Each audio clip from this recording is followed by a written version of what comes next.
Olá pessoal, nesse vídeo eu quero falar com vocês sobre mudança de corpo. Então, o contexto por qual nós precisamos disso aqui é que nós temos, por exemplo, uma transformação linear sobre um corpo.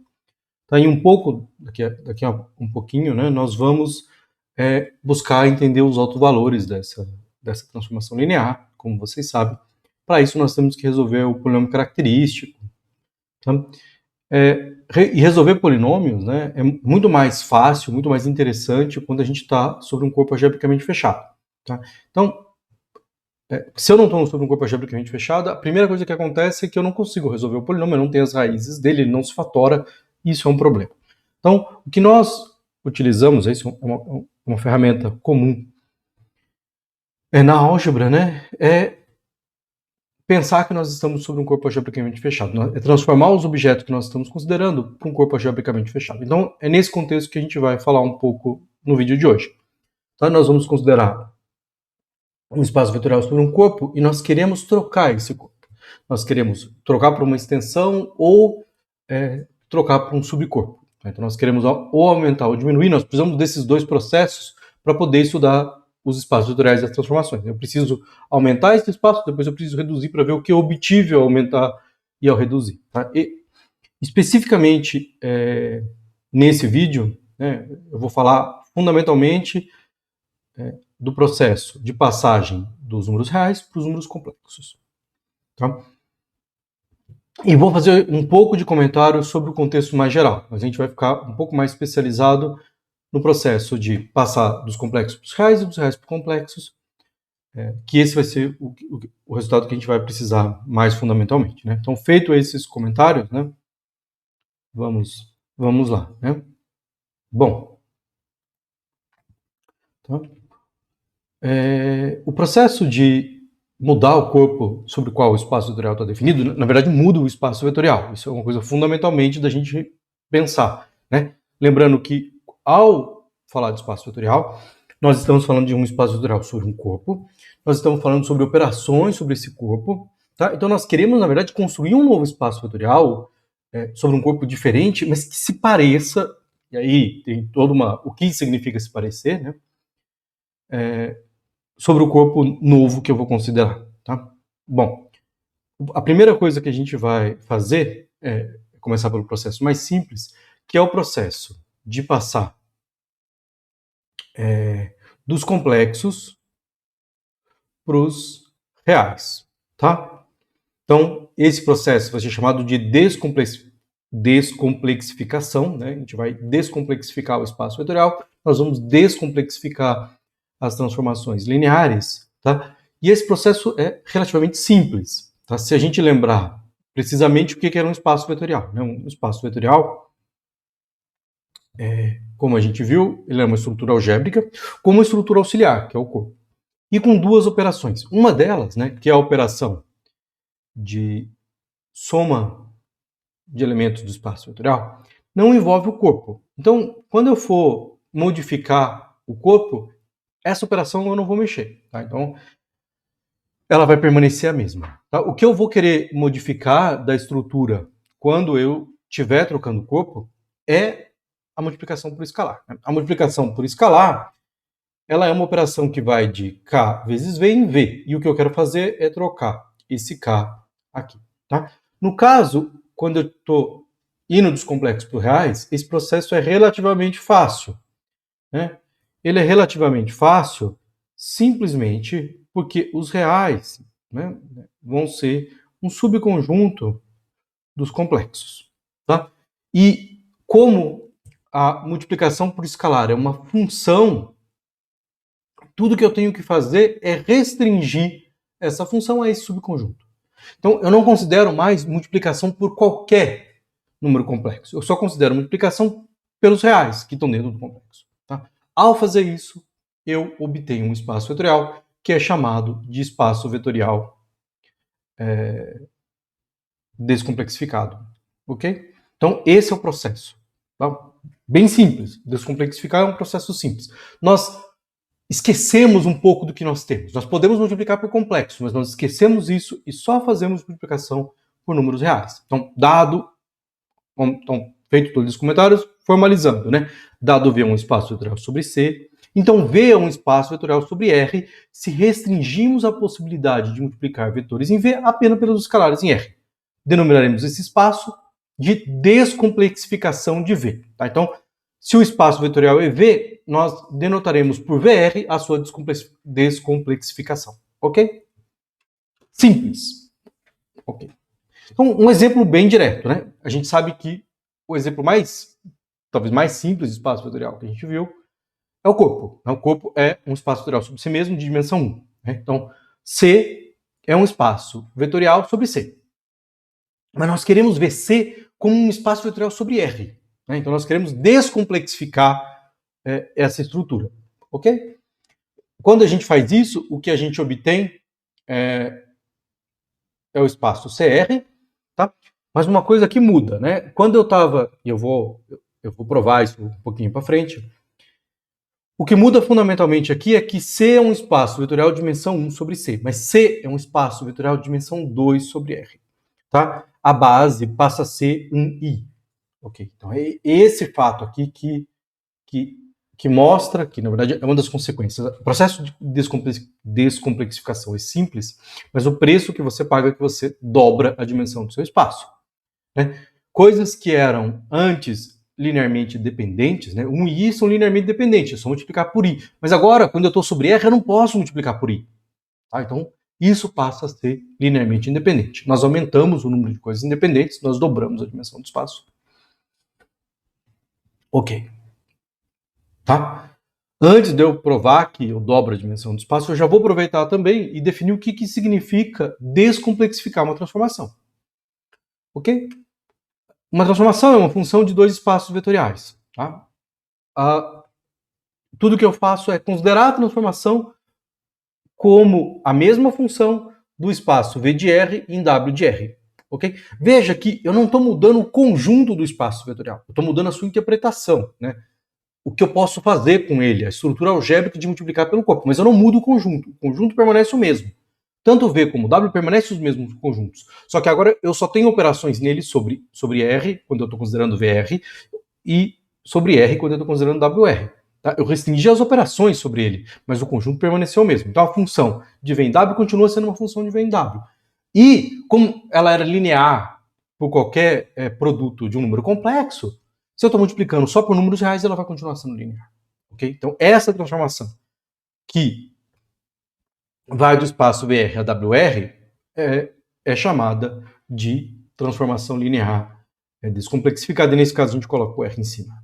Ok? Como aqui. Tudo bem? Então, perceba, a função é a mesma, só que as estruturas algébricas subjacentes não são. Como conjunto, eles são o mesmo, mas como estruturas algébricas, não. Tá? Bom, então, um único...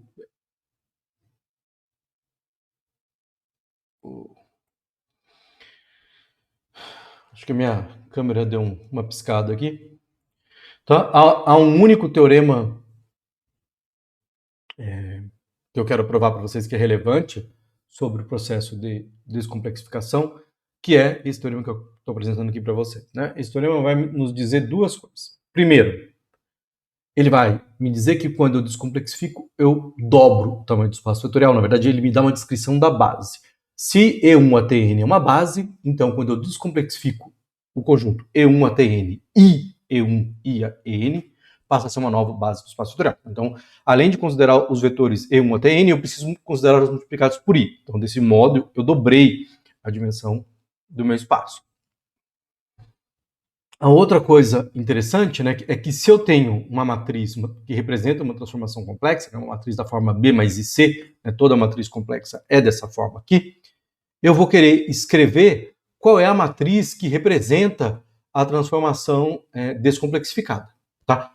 E a matriz que representa a transformação descomplexificada não pode ser a mesma, porque, primeiro, a dimensão do espaço vetorial é o dobro. Então, a matriz tem o dobro da dimensão. Né? Então, imaginando que eu tivesse indo de espaços vetoriais de N, que V tem dimensão N e W tem dimensão N, né? A matriz seria N por N. Na hora que eu descomplexifico, eu passo a ter alguma coisa de dimensão 2N, né? Por 2N. Então, a matriz não pode ser a mesma. Tá? Qual é a cara dessa matriz? Então, a cara dessa matriz é muito simples. Ela vai ser uma matriz por blocos, onde o primeiro bloco vai ser a parte real, o B aqui. Então, eu tenho uma matriz aqui que é uma matriz por bloco. Okay, né? E a parte interessante é que os blocos diagonais vão ser a parte real, e aí eu vou ter aqui e aqui, né, a parte complexa da matriz, né, sem o i, porque e aqui vai ficar C e aqui vai ficar menos C, ok?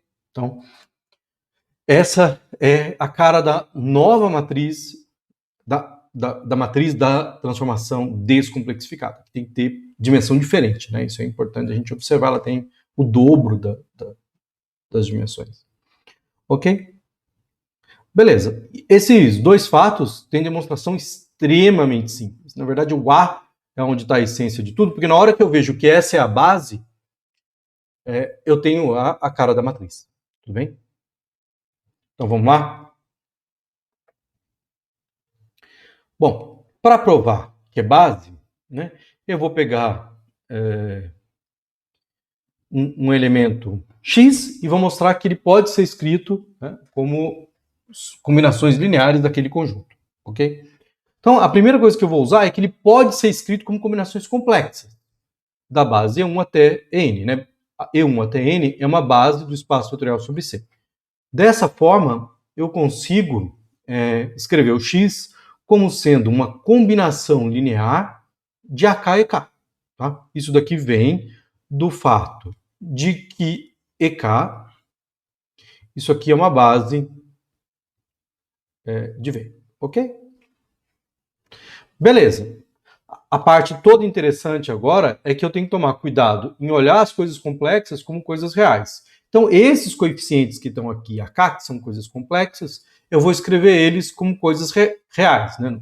No sentido que eu vou escrever ele como um BK mais ICK. Ok? Então, cada número complexo eu vou poder escrever dessa forma. Bom, é linear, então eu vou poder dividir isso daqui. E dessa forma eu vou conseguir escrever qualquer x como sendo um somatório de k igual a 1 até n, de bk e k, mais ck e ek. Ok, acabei de provar que gera, tá? Porque veja, aqui está claro por que aparece o i também, né? Porque agora eu não consigo mais gerar o i, porque eu não vou estar multiplicando por complexo, só por coisas reais, então eu vou ter que considerar esse pedaço aqui como diferente desse pedaço ali, ok? Então é aqui que aparece o i. Então, dessa forma aqui, né, o conjunto que é formado por coisas da forma EK e EK gera o espaço descomplexificado.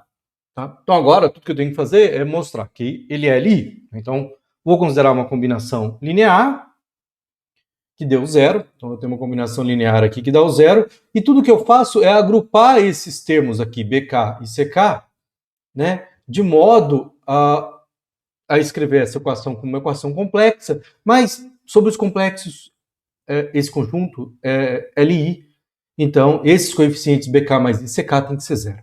Acabou. Okay? Então é direto essa conversão de passar da forma real para complexa, simplesmente agrupando os termos EKs em evidência. Tá? Quando eu estou sobre o complexo, eu posso juntar isso tudo aqui, quando eu estou sobre os reais, essas coisas não podem ser agrupadas escritas como combinações lineares sobre os reais. Só isso que acontece.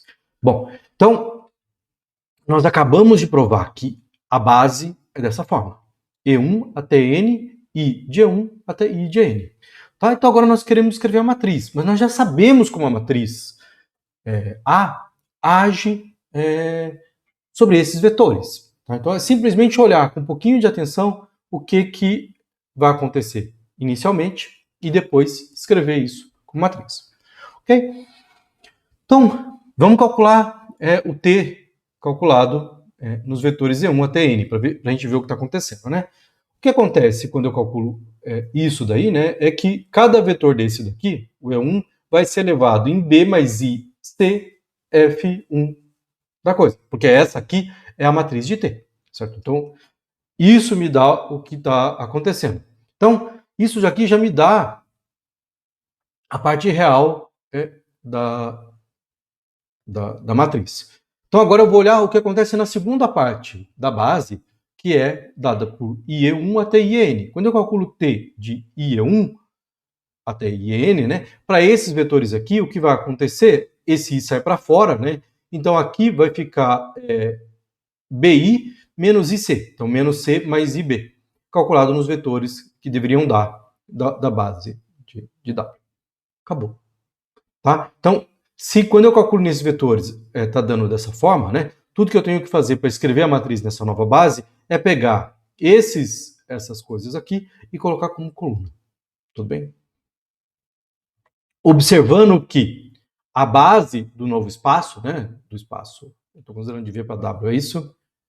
De V para W, que a base do vetor W, né, vai ser F1 até Fn e F1 até IFN, nessa ordem. Né? Estou supondo que a base do W, né, a segunda base que eu estou considerando aqui, né, ela vai ser da forma F1 até Fn e F1 até IFN, né? Então, quando eu passo o I para cá, o que está acontecendo é que nos primeiros eu estou multiplicando por B, nos segundos eu estou multiplicando por C, então eu vou pegar isso daqui e colocar como coluna de uma matriz, e do mesmo jeito, essa daqui eu vou colocar como coluna de uma matriz, e isso daqui é a base, essa é a matriz que representa a transformação linear, né? É a imagem colocada como colunas, tudo bem? Eu fiz a operação como blocos, é mais fácil, pelo menos para mim, enxergar quando eu estou agindo em blocos, tá? Mas você pode fazer com um elemento só e ver o que acontece, vai dar exatamente isso daí. Se você preferir agir com um único elemento e não com blocos, do jeito que eu fiz, ok? Mas é uma demonstração bem simples, tá? Basta você olhar para as duas bases. Basta você saber que E1 até N e E1 até IN, F1 até Fn, etc., são bases dos espaços vetoriais. Ok? Uma consequência desse fato é que o determinante, né, eu não falei muito sobre isso, mas eu vou falar depois no próximo vídeo para vocês sobre o determinante, é que o determinante da matriz descomplexificada é o módulo determinante da matriz original ao quadrado. É só olhar para a matriz dessa forma e calcular o determinante dela, e a gente tem isso daí. Tá? Ok. Tá? Bom, o processo de descomplexificação, como a gente viu, ele é um processo muito simples. Tá? E eu poderia fazer ele para qualquer corpo. Tá? Aqui eu não usei nada mesmo dos reais e do complexo. Tudo que eu preciso é restringir a operação. Ok? Então, quando eu restringo a operação, eu passo a obter o espaço sobre o corpo menor e eu passo a obter a transformação sobre o corpo menor. Tudo bem? Então, isso daí é chamado de restrição do corpo de escalares de K para F. Então, a mesma coisa que eu fiz antes, eu posso fazer quando eu tenho um corpo K, eu posso passar para um corpo F, né? Supondo que, aqui eu estou supondo que F está contido dentro de K. Tudo bem? Então, eu sempre posso passar para subcorpos. Sem problema nenhum, restringe a operação. Ah, mas como fica a base? Para saber como fica a base, tudo que a gente precisa é saber qual é a base de K sobre F. No caso dos complexos, a base dos complexos sobre os reais é 1i. Então, os complexos têm dimensão 2 sobre os reais. Então, todas as coisas ficam multiplicadas por 2. Se eu estou num corpo K sobre um subcorpo F, né, que tem dimensão n, a base vai ser dada pela base original vezes essa base de K sobre F. Então, a dimensão vai ficar multiplicada pela dimensão do corpo K sobre a dimensão de F. Ok? Para deixar isso bem específico, né? Então, imagina o seguinte. Imagina que eu tenho uma base E1 até N, que é uma base de V, e eu tenho K1 até Kn, a base de K sobre F. Tá? Então, os vetores K1 é 1, K1 é N, né? Pegando K1 e multiplicando por todos aqui, K2 vezes todos esses daqui, Km até vezes todos esses daqui, vão ser uma base do espaço vetorial restrito a F sobre F. Okay? A demonstração é igualzinha à anterior. Tá? Então, tudo que a gente vai fazer, na verdade, é para cada elemento do corpo maior, a gente vai expressar ele como combinação dos corpos menores. E aquele processo que a gente fez ali funciona. Tudo bem? Exatamente a mesma coisa. A matriz fica mais complicada. Tudo bem? Eu não estou falando aqui da matriz, estou falando da dimensão do espaço vetorial. A matriz, você vai ter que olhar com um pouco mais de atenção, ela vai ter muito mais blocos, tá? Eu não vou precisar dela, então eu não vou falar isso para você. É um bom exercício você pensar sobre isso, mas eu não vou precisar disso aqui agora. Ok? Bom, então agora nós vamos falar de um processo um pouco mais complicado, tá? Que na verdade talvez seja até mais essencial, que é o processo de complexificar as coisas. Né? Quando a gente complexifica as coisas, elas ficam mais simples. Esse é um dos grandes paradigmas da matemática. Sobre os complexos, as coisas são mais simples. Bom, então o que nós queremos fazer agora é ir para um lugar maior. Então, veja, essa coisa de restringir não vai funcionar. Eu vou ter que criar algo novo mesmo, tá? Porque eu preciso de algo diferente do que eu tenho, né? Eu vou ter que ensinar como que eu vou fazer a multiplicação pelos complexos. Eu tenho uma multiplicação por real, eu vou ter que forçar a barra para aumentar essa multiplicação e fazer isso de maneira inteligente para obter uma multiplicação pelos complexos. Ok? Bem, para isso, o que a gente vai introduzir é o que a gente chama de estrutura complexa. Tá? Há vários modos de fazer a complexificação. Essa daqui, por incrível que pareça, é a mais simples. Vocês vão ver outra no curso de álgebra linear avançada 2, que é tensorizar pelo corpo. Muito mais fácil depois que você tem a operação de tensor. Tá? Como a gente não tem a operação de tensor, a nossa construção é muito mais artesanal, mas muito mais concreta. Tá? Bom, o que a gente vai chamar de estrutura complexa? Tá? A estrutura complexa é uma transformação linear, tá? Na soma direta. Tudo bem? Então, eu vou considerar a soma direta, V soma com V. Na verdade, o processo de complexificação, eu tenho que aumentar o meu espaço. Tá? Por isso que eu estou considerando a soma direta. Né? Eu estou passando de raiz para complexo, eu tenho que dobrar de alguma maneira. Agora eu vou ter que dobrar o tamanho do conjunto, certo? Então, eu vou, nisso daqui, eu vou colocar alguma operação cujo quadrado seja menos 1. Então, o que eu vou fazer é colocar uma transformação linear, tá? Dada por uma forma bem específica, né?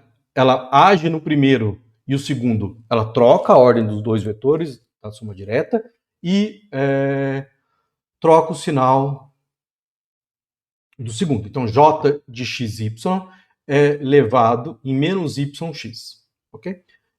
E essa propriedade que eu acabei de colocar aqui mimetiza a multiplicação por i. Né? Se eu tenho um i, né, o 1, quando eu multiplico por i, elevado no i, elevado na segunda coordenada, e o i elevado na primeira coordenada com o sinal trocado.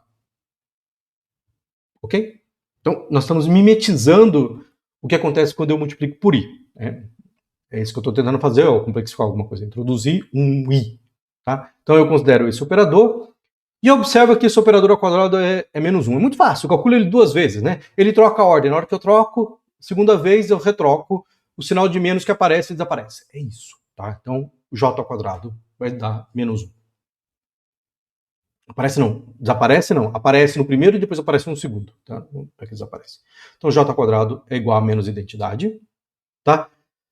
Esse modo de introduzir uma estrutura complexa também é muito usado na geometria, quando você vai estudar variedades complexas, então você quer colocar uma estrutura complexa em superfícies, em variedades, tá? Então isso tem importância lá. Também é feito do mesmo jeito. Ok? Então, uma estrutura complexa é um operador na soma direta. Ok? Bom, dado um espaço com uma estrutura complexa, eu posso agora dizer como eu faço a multiplicação por números complexos. Lembrando, né, que V era um espaço vetorial real. Mas agora eu vou ensinar vocês a multiplicar por um número complexo. Então, o que eu quero fazer, né, o que eu quero colocar nesse lugar, é o que significa A mais BI vezes X. Lembrando que eu sei multiplicar A por X e sei multiplicar B por X, mas eu não sei o que é I por X. Tá? Então, o que eu vou definir isso daqui? Eu vou definir isso aqui do seguinte modo. Tá? Eu vou pegar o A, que só tem a parte real aqui, e multiplicar por X. Tá, isso aqui também definido. Tá? Isso aqui vai estar na primeira componente desse espaço aqui. E o que acontece quando eu multiplico por I? multiplico por BI, na verdade eu não posso multiplicar por I. Né? Multiplicar por I é a única coisa que eu não sei fazer. Eu sei multiplicar por B, mas eu não sei multiplicar por I. Então, em vez de multiplicar por I, o que eu faço é aplicar o operador J em X, né? Onde o J foi definido para ter as propriedades do I. Tá? Então, desse modo aqui, isso aqui é o que a gente faz para obter uma multiplicação por números complexos. Nós pegamos a soma direta, pegamos um operador J, que J ao quadrado igual a menos 1. Eu dei um operador específico para vocês, que é o que eu vou usar, mas poderia ser qualquer J ao quadrado que desse menos 1. Eu vou usar sempre, nesse curso, eu vou usar sempre o mais fácil. Tá? A estrutura complexa para mim é dada por esse operador, mas eu não precisaria disso de verdade, eu precisaria só que J ao quadrado fosse menos 1, mas eu vou usar sempre esse J. E ao fazer isso, agora eu tenho uma multiplicação pelos complexos, ok? O que eu preciso fazer? Né? Agora o que eu preciso fazer é verificar que aquelas 10 operações vão estar bem... As operações são binárias, né? Isso está bem claro. O que eu preciso fazer é verificar os axiomas de espaço vetorial, é comutativo, soma, babá. Eu não vou fazer isso, né? Eu não tenho paciência para fazer isso mais, tá? Então, nosso teorema é que o espaço soma direta, munido com a adição usual de vetores da soma direta e com a multiplicação definida no slide anterior, é um espaço vetorial complexo. Tá? E, mais ainda, olha que coisa interessante, eu sei qual é agora quando eu complexifico e descomplexifico, eu obtenho a soma direta de V com V. Tudo bem? Eu não poderia obter V, se você imaginar um pouquinho, tá? Não teria como eu obter V, tá? Porque as dimensões dariam erradas, tá? Então, essa é a melhor coisa que eu posso fazer. Então, quando eu complexifico e descomplexifico, eu obtenho um espaço vetorial, que é a soma direta de V com V, ok? Tá? Tá? Eu não vou verificar todos os axiomas, eu vou verificar um axioma com vocês, porque a vida não me deixa verificar todos aqueles sacos de axiomas, tá? As operações são feitas para funcionar, tá? Então, tudo que eu vou verificar para vocês é a associatividade da multiplicação, tá? Então, o que eu vou fazer é pegar A mais BI, C mais DI e multiplicar por X, ok?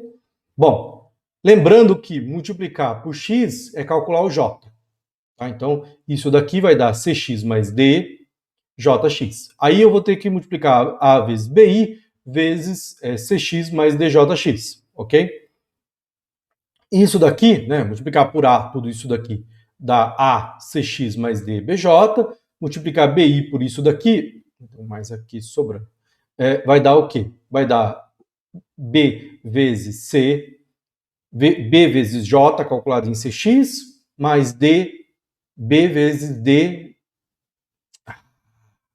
mais B vezes o J calculado em... Ok. Vamos lá de novo, né?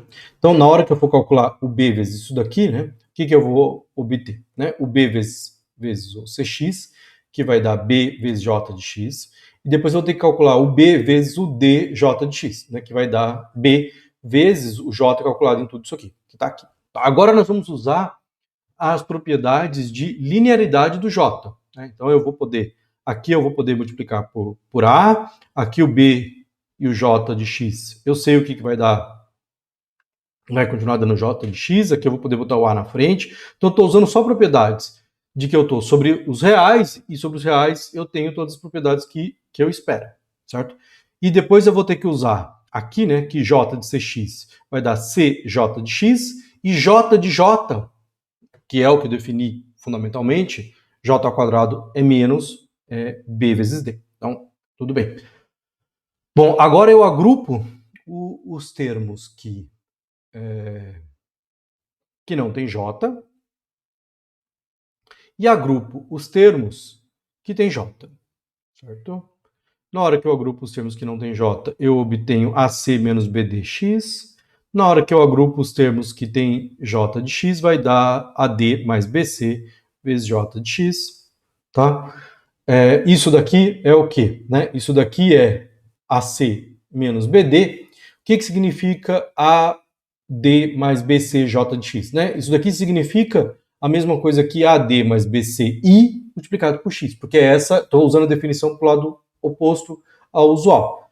Bom, e isso daqui é exatamente o que acontece quando eu faço o produto A mais BI mais CDI vezes X, tudo bem? Então, a gente obteve a distributividade, tá? É abstract nonsense como boa parte das coisas que a gente está fazendo, né? Na verdade, a gente usa o fato de eu estar sobre os reais, eu poder usar distributividade, linearidade e tudo demais, e eu uso o fato de que multiplicar por i é um operador j e que j ao quadrado é menos 1. Só isso que eu usei aqui, ok? Tá? Então eu não vou verificar todos os axiomas, eu vou ficar só com esses daqui para vocês, ok?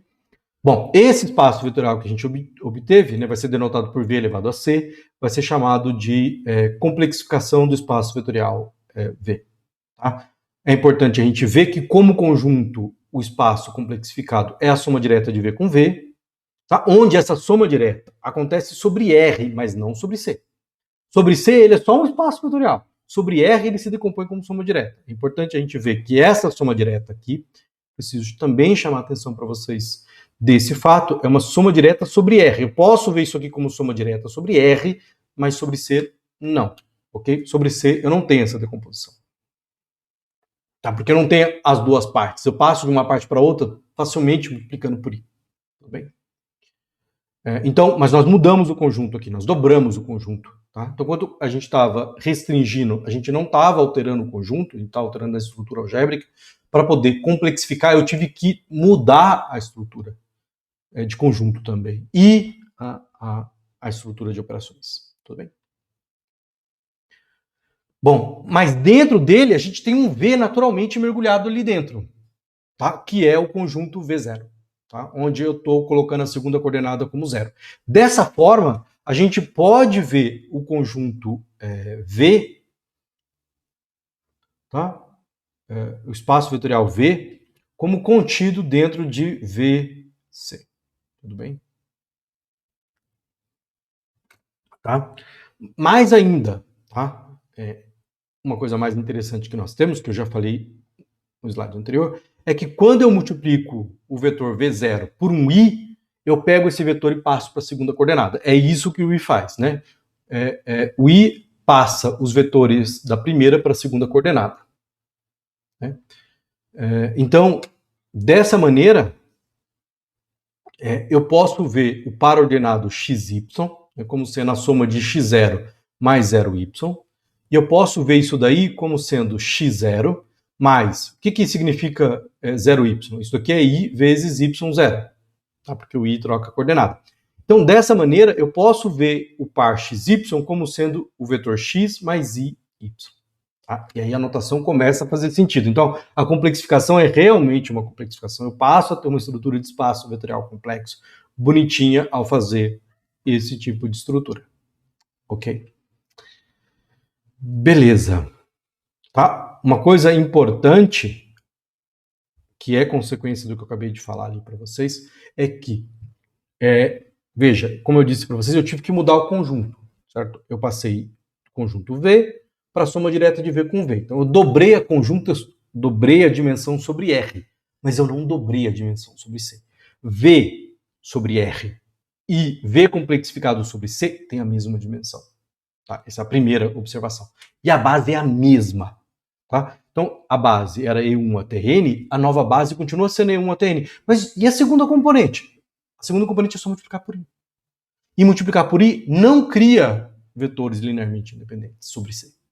Tá? Então, essa é a afirmação mais importante por enquanto. Tá? A afirmação importante é que a base de V sobre R é a mesma base de VC sobre C, desde que você identifique V com esses vetores como contidos dentro da soma direta. Tá? E dessa forma, a complexificação não altera a dimensão do meu... Não altera a dimensão do meu espaço quando considerada sobre o espaço correto. V sobre R tem a mesma dimensão de que VC sobre C. Tudo bem? Essa é a parte importante. Tá? Bom, então a complexificação não alterou a base do meu espaço, uma coisa importante é ver o que ela faz com transformações lineares. Tá? Então agora eu preciso definir a transformação linear. Veja que agora não é só dizer, é a mesma transformação como era antes, porque não é, porque eu mudei o conjunto. A função agora vai ter que ir de V cartesiano V em W cartesiano W. Tudo bem? Na soma direta de V com V, na soma direta de W com W. Então eu tenho que dizer como que essa transformação linear vai agir na soma direta. E a definição é direta. Tá? Ele age como T em cada uma das componentes. Tá? Então, T de xy vai ser T de x, T de y. Tá? Na primeira componente ele age como T, na segunda ele age como T.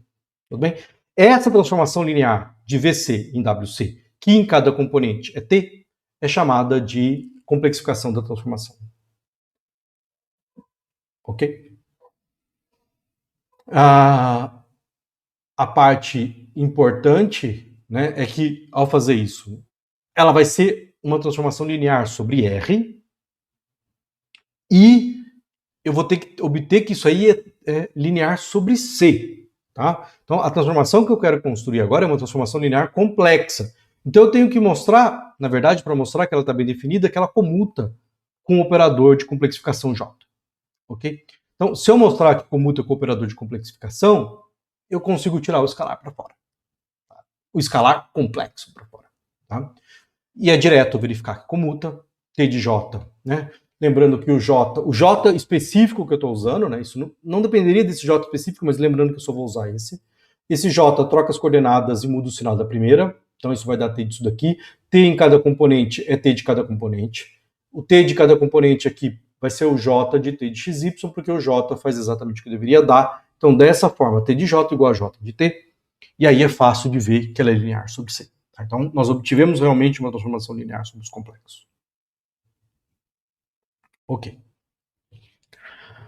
A consequência imediata disso é que a transformação linear, a matriz que representa a transformação linear C sobre R e a matriz que representa a transformação T de C sobre C é a mesma. Tá? Nós não mudamos a matriz ao complexificar. Por que isso acontece? Porque nós temos uma identificação muito natural de V e V de C, né? Nós temos um mergulho de V dentro de V de C, mergulhando ele na primeira componente, e dessa maneira eu mergulho a base de V na base de V de C, né? Que são os vetores da primeira componente, E1 até N. Ok? Então, o que eu estou dizendo para vocês é o seguinte, eu vou anotar isso aqui, né? Se eu tenho aqui E1 até N, essa daqui é a base de V, né? Eu vou, através desse mergulho, obter uma base que é E1, 0 na segunda componente, até EN, 0 na última componente, e isso daqui vai ser a base de V complexificado. Mas T nessa base faz o quê? Leva T, isso daí para T de E1 e 0. Tá? Então ele leva o T de E1 no T de E1. Tá? Então ele realmente não vai estar alterando a matriz da transformação. Ok?